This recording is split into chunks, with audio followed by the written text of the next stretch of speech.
In today's video, I'm going to teach you how to blur background in Figma. By the end, you'll know how to create that soft frosted look using Figma's background blur effect, perfect for cards, headers or modal overlays that feel modern and easy on the eyes. Start by opening Figma in your browser and heading to your workspace. From there, choose all projects so you can see everything available to you. Open the project where you want to apply the effect.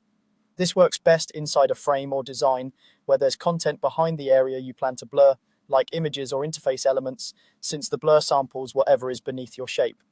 Next, go to the Shape tool in the toolbar and open the drop-down. Select the Rectangle tool, then click and drag on your canvas to place a rectangle. Position it over the area you want to blur. You can resize it by dragging the handles so it covers exactly the region you care about, whether that's a header strip, a card background, or a full-width overlay.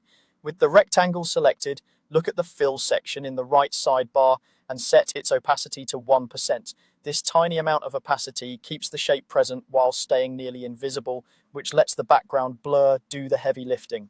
A quick tip: if you want a frosted glass feel, a light or neutral fill color works nicely at low opacity, but keep the opacity around 1% for this demonstration. Now scroll to the Effects panel in the right sidebar and add an effect. Choose background blur, not layer blur.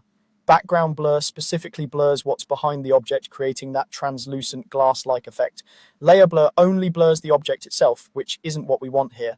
Once background blur is applied, adjust the blur value to 40. You'll see the content beneath your rectangle soften immediately. Feel free to tweak the value up or down depending on how strong or subtle you want the effect to be. Higher values create a softer, more diffused look. Lower values keep more detail visible. If you don't see any change, double check that your rectangle sits above the content you want to blur and that it's within the same frame as that content. Also confirm the fill isn't set to 0% and that background blur is the selected effect.